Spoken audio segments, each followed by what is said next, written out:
फागुन के त्योहार में मेरा देवादिदेव महादेव माता पार्वती के साथ होली खेलता है, मेरा कृष्ण कन्हैया राधा रानी के साथ होली खेलता है। आप भी अपने इष्ट मित्रों के साथ होली खेलिए और दिल से खेलिए। एक बात बहुत ध्यान लगाकर सुनिएगा, एक बेलपत्री और उस बेलपत्री में एक चंदन की बिंदी और एक अक्षत का दाना मात्र रखकर भी अगर शिवालय पर चढ़ा दी जाती है, एक बेलपत्री, एक चंदन का बिंदी और चंदन फिर निवेदन करेंगे। आज के जमाने में तुम लोग सब घिसा घिसाया पड़ा पड़ाया डब्बी का सामान ले लेकर, वो नहीं, चंदन की मुठिया रखो, थोड़ा सा भी घिसो, जरा सा भी घिसो, उसकी एक बिंदी और एक चावल का दाना जब हम भगवान देवादिदेव महादेव को समर्पित करते हैं, अपनी कामना कर कर समर्पित करते हैं, तो निश्चितता है कर भगवान उसका फल शीघ्र प्रदान कर देते हैं। भले आपने कुछ करा ना करा, उसका फल तुम्हें मिल जाए। शरीर में बहुत बड़ा रोग हो गया, छूटने को तैयार नहीं है, बड़े बड़े इलाज करवा लिए, बहुत दिखा लिया, बहुत सब दूर इलाज करवाया, सब दूर दिखाया, पर मिटने को तैयार नहीं है, तो फिर अबीर का प्रयोग, एक चावल का दाना, एक श्वेत पुष्प और अबीर भगवान शंकर को समर्पित कर धीरे धीरे धीरे धीरे शरीर का रोग अपने आप समाप्त होना प्रारंभ हो जाए। होली में मोटे मोटे ढूंढ जलाए जाते हैं। ढूंढा की राख तैयार होती है, उसका कालापन जो तैयार होता है उसको उठाकर ले आए और कपड़े में उसको छान कर राख तैयार कर कर 3-4 बार छानने के बाद उस भस्म को 12 बजे से 1 बजे के बीच में शिव जी को समर्पित कर देता है और उस भस्म को उठाकर उसमें घी मिलाकर मस्तक पर तिलक लगाकर चले जाता है। वो जिंदगी में कभी हार नहीं सकता, विजय ही पाकर आता, उसकी कभी हार नहीं हो सकता। 13 तारीख को रात्रि को होली जलेगी, 14 तारीख को खेली जाएगी। 5 मंदिर में हम भी केसरिया जल चढ़ाने के लिए बाबा को जाते हैं। महादेव की होली सीहोर में मनाते हैं, वो 15 मार्च की रहेगी। सीहोर में महादेव की होली होती है। आप लोग आए हो कभी? जैसे तुम्हारे ब्रज में होली होती है, ऐसे हमारे सीहोर में जिस दिन होली जलती है उसके दूसरे दिन नहीं, होली जल के दूसरे दिन तो दुरणी होती है, उसके दूसरे दिन, मतलब जैसे आज होली जली है तो कल हमारे यहाँ महादेव की होली नहीं होगी, परसों होगी, ऐसा होता है। मतलब एक दिन बीच में छूटता है, क्योंकि उस दिन तो लोगों को सबके अपने अपने परिचितों के यहाँ जाना पड़ता है, कहीं कोई गमी में जा रहा है, कोई होली खेलने जा रहा है, कोई कुछ करने जा रहा है, तो उसके अगले दिन हमारे यहाँ महादेव की होली होगी। मैं सबसे निवेदन करूंगा, कभी मौका लगे तो हम सूचना देंगे आपको, सीहोर की कथा में बोलेंगे, तो कभी मौका लगे तो एक बार महादेव की होली खेलने के लिए आप सीहोर, कभी मौका लगे, तुम ब्रज की होली तो बहुत खेले होगे, एक बार महादेव की होली खेलने सीहोर आओ। हमारा कुबेरेश्वर बाबा भी होली खेलता है, ऐसा रंग में रंगता है कि वो फिर रंग कभी छूटता ही नहीं, एक ही दिन करते हैं वहां, बस एक, तो कभी अपने स्वभाव को नहीं बदलना। हम भी उसमें रहते हैं, पूरी होली में आपके साथ में गुलाल खेलने के, हम भी सामने तुम्हारे साथ साथ चलते हैं, क्योंकि हम 5 महादेव के साथ होली खेलने के लिए उस दिन निकलते हैं। 5 महादेव, उस दिन हमारा नियम रहता है 5 महादेव के मंदिर जाना है, उनके साथ रंग खेलकर आना। 5 महादेव के साथ जो रंग खेला वो जिंदगी में पंचम इंद्री हो, चाहे वो कर्म इंद्री हो, चाहे वो ज्ञान इंद्री हो, चाहे वो मन रूपी इंद्री हो, ये सब भगवान के रंग में रंगी रहे, इसलिए हम 5 महादेव के साथ होली खेलने के लिए उस दिन निकलते हैं। कभी आपको मौका लगे तो आप अंदाजा लगाना, जो सीहोर के आसपास के हो या आसपास रहते हो, और छुट्टी मिल जाए तुम्हें होली के समय पर, तो उस समय पर स्मरण करना, जिस दिन होली जलती उस दिन नहीं, उसके दूसरे दिन भी नहीं, उसके तीसरे दिन शिव तत्व। सुबह हम जल्दी उस समय 9 बजे होली खेलने के लिए बाबा के साथ निकल गए। शिव तत्व, अहम से, अहंकार से दूर हो जाओ, दिवाली तुमको थोड़ा सा अभिमान सिखा सकती है, रक्षाबंधन तुमको थोड़ा सा अभिमान सिखा सकती है, मकर संक्रांति तुमको थोड़ा सा अभिमान सिखा सकती है। कई माताएं मकर संक्रांति पर सामान बांटती है, कोई कहेगी मैंने चलनी बांटी, कोई कहे मैं बाल्टी बांटी, कोई कहे मैं डब्बा बांटी, मैंने तो ये बांटा, मैंने तो थोड़ा सा अहंकार सिखा सकती है मकर संक्रांति भी। रक्षाबंधन भी तुमको अहंकार सिखा सकती है, मैंने तो देखो चांदी की राखी बांधी, मैंने सोने की राखी बांधी, मेरे बहन ने साड़ी दी, मेरे भाई ने ये दिया, मेरे भाई ने, वो भी अहंकार सिखा सकती है। दीपावली भी अहंकार सिखा सकती है कि मेरे पर्दे इतने के लगाए, सोफा सेट इतने का लिया, बेडशीट इतने के लिए, मैंने घर में रंगोली ऐसी डाली, मैंने गुजिया पपड़िया ऐसा बनाया, वो भी अहंकार सिखा सकती है। सारे त्योहार अभिमान सिखा सकते हैं, केवल एक होली ऐसी होती है जो अहंकार से विहीन सिखा सकती है। मालूम नहीं पड़ता व्यक्ति की शान क्या, सत्ता क्या, शोहरत क्या, कौन हो तुम, वो रंग में डूबे हुए हो। बस शिव तत्व वही कहता है, इस महादेव के रंग में एक बार अगर डूब गए तो फिर तुम उस रंग में रंगने के बाद दूसरा रंग तुम पर चढ़ता नहीं है। आ रही है निवेदन है, अगर किसी को कलर लगा रहे हो, रंग लगा रहे हो, या किसी को रंग में डुबो रहे हो, या किसी को रंग लगा रहे हो, तो हम जिसको रंग लगा रहे हैं इतना विचार जरूर करना कि इसके साथ जिंदगी में हम कभी अपना रंग बदलेंगे नहीं, इसको और गहरा करते चले। कलर लगाओ, खूब लगाओ, गुलाल लगाओ, खूब लगाओ, पर जिसको रंग लगा रहे हो उसमें एक प्रेम का रंग भी जोड़ो कि हम आखिरी तक ये रंग ना बदले, ये रंग ना बदले। समय बदलता रहेगा, जीवन बदलता रहेगा, पर आज के मनुष्य भी अपना रंग बदल। होली आ रही है, लगी नहीं रिया की होली जैसा है। दिवाली आती है तो लगता ही नहीं कि दिवाली जैसा है, राखी आती तो लगता ही नहीं राखी जैसा है। सारे त्योहार फीके हो गए गुरुजी। हमने कहा त्योहार फीके नहीं हुए, त्योहार का कलर फीका नहीं हुआ, त्योहार का रंग फीका नहीं हुआ है, बस त्योहार वही है, गुलाल वही है, मिठाई वही है, गुजिया पपड़िया वही है, खुरमे चकरी वही है, पपड़िया वही है, गुजिया वही है, इंसान वही है।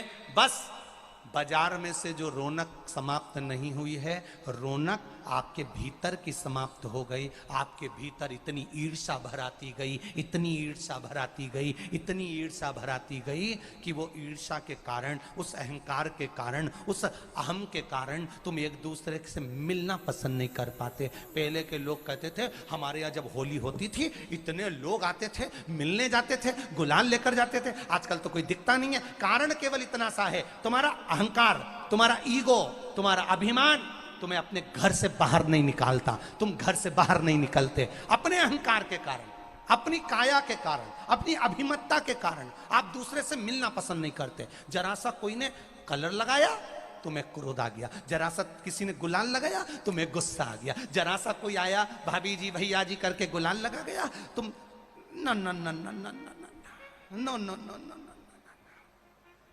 कहां जाओ? इतने वीआईपी हो गए, इतने वीआईपी हो गए, इतने वीआईपी हो गए कि अपने त्योहारों से भी दूर हो गए। मेरा निवेदन है, होली का त्योहार आ रहा है,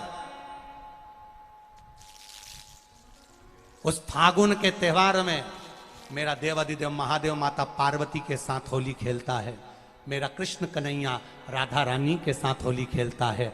आप भी अपने इष्ट मित्रों के साथ होली खेलिए और दिल से खेलिए। अरे सीहोर में, सीहोर जिले में एक होली होती थी, उस होली का नाम हमने पिछली बार बदल दिया था। कौन सी होली कर दी थी? महादेव की होली। पिछली बार हमारे सीहोर जिले में हमेशा होती आई थी वो होली, थोड़ा उसका नाम हमने चेंज कर दिया था तो उसको महादेव की होली कर दिया था। मेरे सीहोर जिले के रहने वाले सभी रहवासियों से, जिले भर के निवासियों से निवेदन करना चाहूंगा, वो पुरानी होली को बंद कर महादेव की होली नाम दिया गया है। शिव मंदिर में जाना है, चंदन का जल शिव जी को 1 लोटा चढ़ाना। एक बात अपनी जिंदगी में उतार कर रखो, शंकर भगवान को घी का दिया भी लगाओ तो तुम्हारे घर में जो असली घी हो, थोड़ा सा भले 1 बत्ती लगाओ, भले इतनी सी बत्ती जलाओ, पर असली घी की जलाओ। शिव जी को अगर चंदन भी लगा रहे हो तो असली लगाओ। शंकर भगवान को चावल भी चढ़ा रहे हो तो असली चढ़ाओ। शंकर भगवान को अगर अष्टगंध भी चढ़ा रहे हो तो असली चढ़ाओ। केमिकल का कोई चीज मेरे महादेव को मत चढ़ाओ जिससे भगवान शिव की मूर्ति नष्ट हो। ऐसी कोई चीज मेरे महादेव को ना चढ़ाओ। अगर शंकर भगवान के साथ आप होली खेल रहे हो तो चंदन का पानी शंकर भगवान को चढ़ाइए, अष्टगंध का जल भगवान शिव को चढ़ाइए। तो करो तैयारी, आ रहा है त्रिपुंडधारी महादेव की होली। बड़े आनंद के साथ मेरा निवेदन, अपने शिवालयों में, शंकर जी के मंदिरों में, सीहोर जिले के प्रत्येक शिव मंदिर के अंदर चंदन का जल 1 लोटा अवश्य चढ़ाएं। महादेव की होली अवश्य मनाएं। और भाव के साथ 5 मंदिर हम भी जाएंगे, कोई जुलूस नहीं, कोई क्रम नहीं, बस बाबा को आराम से जल चढ़ाना ही एक नियम है और बाबा को जल चढ़ाएंगे। आप सब बड़े आनंद के साथ महादेव की होली का स्मरण करिए। महादेव की होली के दिन अष्टगंध चढ़ता है, चंदन चढ़ता है, अबीर चढ़ता है, गुलाल चढ़ता है, पर शिव पर रोली कुंकु नहीं चढ़ता। पर लिंगाष्टक के अंतर्गत कुमकुम चंदन लेपित लिंगम, या स्पष्ट किया कि कुंकु चंदन। तो महाराज जी फिर ये चरित्र का वर्णन, कुंकु तो यहाँ लिखा है कि कंकु चढ़े, तो बहुत ध्यान देना महाराज। शंकर भगवान के शिवलिंग पर आपको फिर निवेदन करूंगा, भगवान शंकर का ये शिवलिंग है, ठीक है, ध्यान देना। ये माता पार्वती का स्थान है, बीच में शोक सुंदरी, राइट लेफ्ट भगवान के पुत्र, ऊपर 5 कन्या। पूरे शिवलिंग पर आप सब कुछ समर्पित करो, पर कुंकु जब भी शंकर को चढ़ाओगे तो जो पार्वती का स्थान है वहीं पर आप चढ़ाए, पार्वती का स्थान। क्योंकि माता जगज्जननी जगदम्बा माता पार्वती ने शंकर से जो मांगा है, आपके शरीर पर रक्तांबर ना दे, ठीक है, आपके शरीर पर रक्तांबर ना दे महाराज।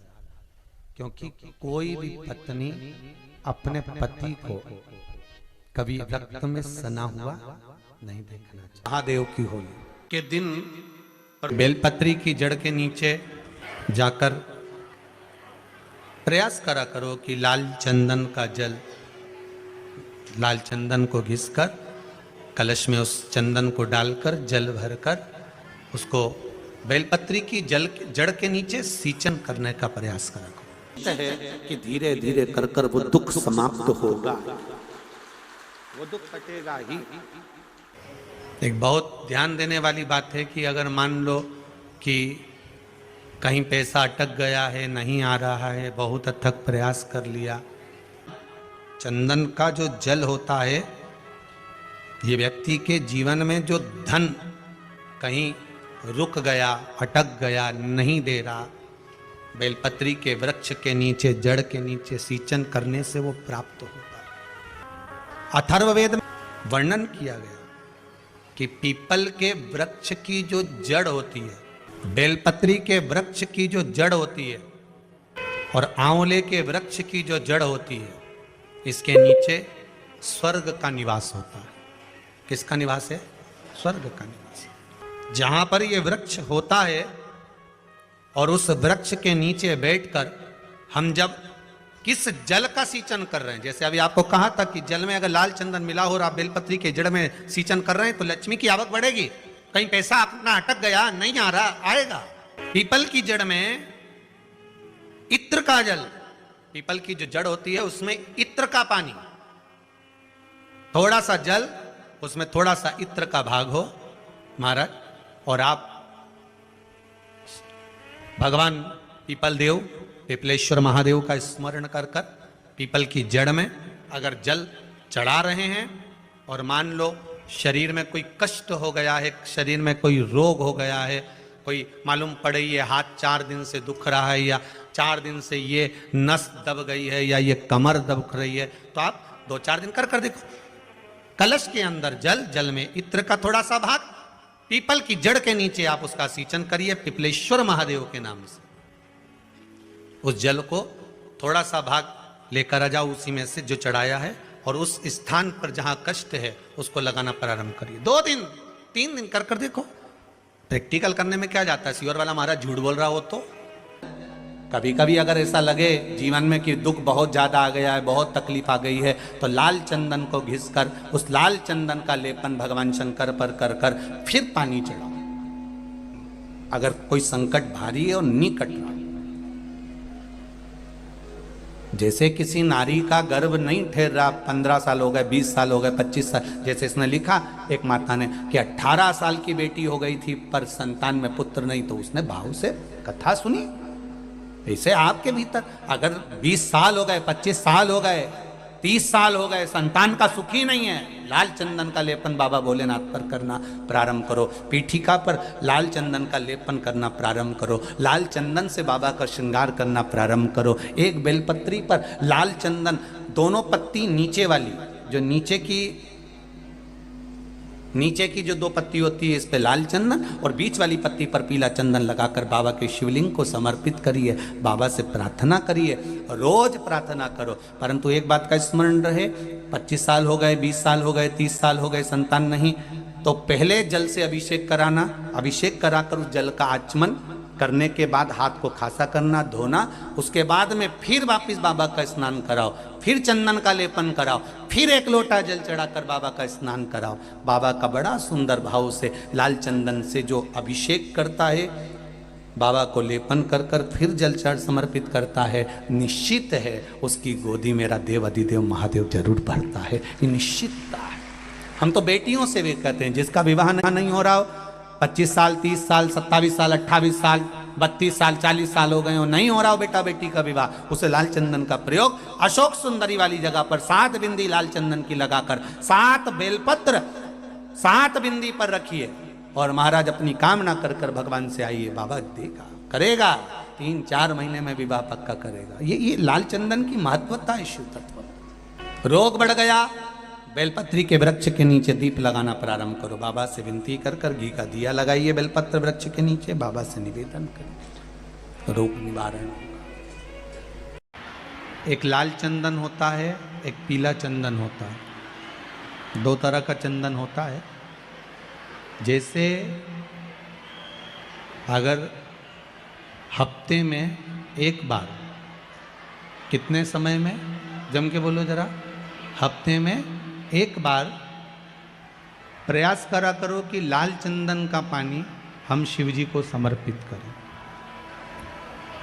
और लाल चंदन का पानी अगर शंकर जी को समर्पित कर रहे हो तो शिव मंदिर में चढ़ाने के बाद में थोड़ा सा पानी बचा हुआ किसी बेलपत्री के वृक्ष के नीचे समर्पित करो।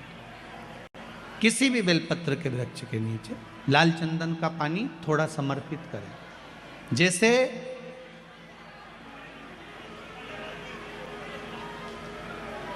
अगर बच्चों का विवाह नहीं होता है, शादी नहीं होती है, तो अपन लोग क्या करते हैं कि भाई एक बेलपत्री का जो पत्ता होता है, उस पत्ते के बीच वाली जो पत्ती होती है, उस पत्ती पर अपन केसर को घिसकर, केसर को घोलकर उस पत्ती पर अपन केसर का तिलक लगा देते हैं। और केसर का तिलक लगाकर जिसका विवाह नहीं होता, उसकी ये बीच वाली उंगली पर, ये बीच वाली पत्ती को अंगूठे से टच कर कर उसको रख देते। उसका नाम और गोत्र बोलकर उस पत्ती को शंकर भगवान पर किसी भी प्रदोष के दिन शिव जी को समर्पित कर देते।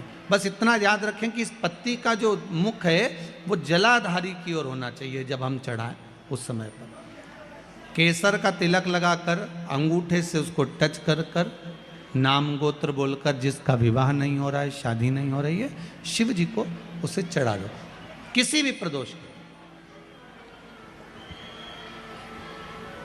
और किसी भी शिव मंदिर में आप उसको समर्पित कर सकते। किसी भी प्रदोष को किसी भी शिव मंदिर में आप समर्पित कर दीजिए। बाबा से निवेदन करिएगा, बाबा स्वीकार करेगा, और विश्वास है कि 3 महीने में बाबा उसका विवाह पक्का कर ही देगा। ये पक्का है। शिव स्मरण करना। भगवान देवाधिदेव महादेव की कथा कह रही है, शंकर का चरित्र कह रहा है, मेरे शिव का अनुमोदन कर रहा है कि शिव महापुराण विश्वास को जागृत करती है।